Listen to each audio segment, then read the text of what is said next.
Hello guys, welcome back to the channel Gyan valuable. आज हम बहुत अच्छा अच्छा ज्ञान लेने वाले हैं इंडिया विक्स से। तो ये India VIX, most of the people, आप लोगों को पता होगा कि ये क्या है। और मैं अभी एक और बार आपको एक्सप्लेनेशन दे सकता हूँ।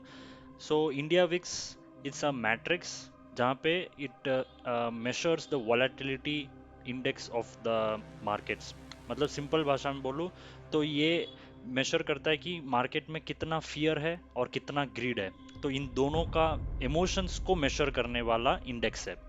जो भी ट्रेडर्स हैं, जो भी इन्वेस्टर्स हैं, सबका बिहेवियर कैसे हो रहा है, क्या वो ज़्यादा डर रहे हैं, क्या वो ज़्यादा ग्रीडी हैं, उसका एक इंडिकेशन होता है इंडिया विक्स। तो ये है सिंपल एक्सप्लेनेशन।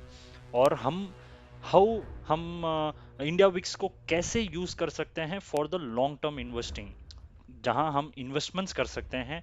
इसको कैसे हम यूज़ कर सकते हैं for making the right investment decisions. So अभी एक एग्जांपल लेते हैं। और एक बेसिक फंडा क्या है इंडिया विक्स को अंडरस्टैंड करने का। जब भी इंडिया विक्स अपने लो पे होता है, जैसे आप देख सकते हैं अभी ये 9.97 पे ट्रेड हो रहा है, ये बहुत ही ज़्यादा लो पॉइंट है और one of the lifetime low है।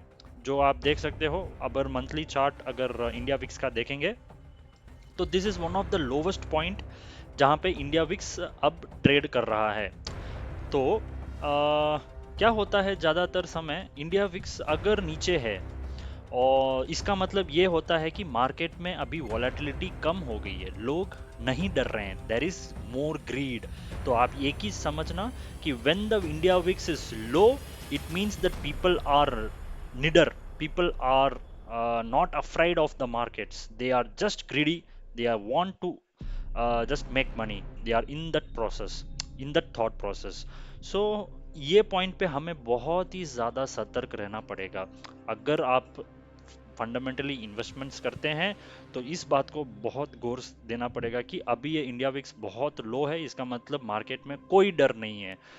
लेकिन जब मार्केट, तो अभी this point is not good for investment. So when is the point of investment, when you can prefer to make some investments, it is that point जहां पे market trade करेगा 20 से, ये जो इंडेक्स इंडिया विक्स का index है, अगर ये 20 से लेकर 35-30 तक गया तो there is an ultimate volatility in the market.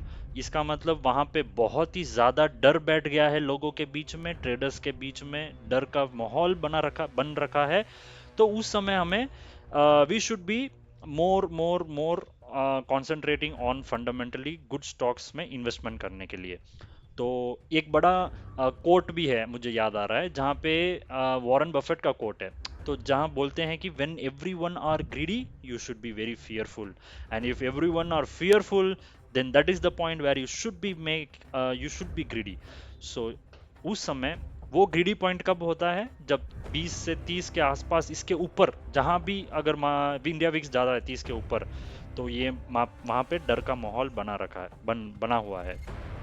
तो अभी एक एग्जांपल लेते हैं, जैसे यहाँ पे ये अप्रैल का समय लेते हैं, अप्रैल के मंथ जो 2025 का समय है। अप्रैल 1 तारीख को देखते हैं, चलो। 1 अप्रैल को इंडिया विक्स 12.68 पे था और ये एक पॉइंट था जहाँ पे इसने एक लो बनाया था। तो यहाँ पे कोई तो 12 यहाँ पे जाते हैं डेली चार्ट इन निफ्टी 50 में, और 1 अप्रैल का चार्ट देखेंगे हम। 1 अप्रैल का चार्ट यहाँ पे है, ये रहा। तो ये ऑलमोस्ट ये पॉइंट था जहाँ पे एक पीक में था और इंडिया विक्स अपने लो पे था। और जैसे ही इसने स्पाइक दिया तो इंडिया विक्स इतना स्पाइक हो गया, यहाँ पे देखिए आप, यहाँ पे 22 के आसपास गया है। तो वहाँ पे ये देखिए, ये यहाँ पे मार्केट ने इतना लो बनाया था, एकदम से फॉल आ गया था। 7 तारीख को आप देख सकते हो, वो इंडिया विक्स का ये भी इंडेक्स का ये कैंडल देखिए, 7-4 का है। और यहाँ पे मार्केट 7-4 को कितना नीचे गया है। तो ये ये एक जस्ट एन इंडिकेशन है कि हाँ, यहाँ पे डर का माहौल है। वहाँ पे हम, ऐसा जरूरी नहीं है कि इंडिया विक्स बढ़ते ही यहाँ पे डर का माहौल है, पूरा पैसा इन्वेस्ट कर दो, अभी ऐसा कोई रिकमेंडेशन मैं नहीं कर रहा हूँ। यहाँ पे जस्ट ये बात बताना चाहता हूँ कि वहाँ पे आप अपना इन्वेस्टमेंट्स का डिसीजन ले सकते हो। जैसे ही यहाँ पे 22 पे गया है मान लो, तो आप थोड़ा बहुत प्रिफर कर सकते हो, एक 10-20% अपना जो भी कैपिटल बचा रखा है उसको आप इन्वेस्टमेंट में करने के लिए प्रिफर कर सकते हो। तो यही है फंडा, यही है जो मैं अपने इसमें इस वीडियो के ज़रिए आपको बताना चाहता हूँ कि जैसे विक्स को कैसे यूज़ करें हमने अपने इन्वेस्टमेंट्स के लिए। और अगर बहुत ही बड़ा वाला एग्जांपल आपको चाहिए तो हम जाएंगे 2020 का जो कैंडल हुआ था, फॉल हुआ था, वहाँ पे आपको ले जाऊंगा मैं। ये देखिए, ये देखिए यहाँ पे जो 2020 में फॉल आया था, यहाँ पे इंडिया विक्स 90 के आसपास गया था। तो यहाँ पे आप 22-30 पे अगर खरीदते तो और गिरता और बढ़ता, मतलब इंडिया विक्स और बढ़ता, मतलब डर इतना बढ़ ही रहा था, दिन भर दिन डर बढ़ता गया, दर्द बढ़कर बढ़ता गया। बट मार्केट ने 7,000 पे अपना लो बनाया, उसके बाद इंडिया विक्स भी लो हो गया और मार्केट ने वहां से अपना रिवर्सल दे चुका था। तो यही है हमारा जो अल्टीमेट एनालिसिस इंडिया विक्स के ज़रिए हम कर रहे हैं। और ये रहा जो फॉल था यहाँ पे, ये रहा, ये जो फॉल हुआ था कोरोना के समय, तो यहाँ से इंडिया विक्स इतना हाई पे था।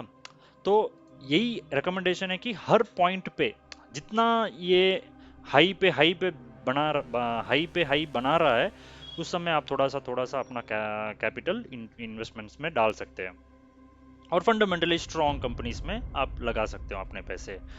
तो ये है बेसिक थिंग। तो आप देख ही सकते हैं उसके बाद हर बार मार्केट ने कैसा ये मूवमेंट दिया था। ये तो ड्रीम रन है जो अपने लाइफ टाइम में एक ही बार ऐसे मूवमेंट्स आते हैं जहाँ पे ऐसे फॉल्स हम देख सकते हैं। लेकिन छोटे छोटे जो फॉल्स होते हैं वो इंडिया विक्स को 20 से 30 पॉइंट तक लेकर जाए, तो वहाँ पे हम इन्वेस्टमेंट्स कर सकते हैं, लॉन्ग टर्म के लिए प्रीफर कर सकते हैं। सो होप आपको सब समझ आया। और कुछ क्वेश्चंस है तो आप कमेंट्स कर सकते हैं, और अपने जो भी व्यूज़ है, जो भी फीडबैक है, आप दे सकते हैं अपने कमेंट्स के ज़रिए। सो थैंक यू सो मच। और इसी तरह हर वीकेंड में आपको इन्वेस्टमेंट्स के रिगार्डिंग एक अच्छे वीडियोस आपको प्रेजेंट करूंगा, और मेरा जो भी नॉलेज है इतने सालों में मार्केट से आपको शेयर करने का मौका मिलेगा मुझे। So thank you so much, have a good night, take care, bye bye.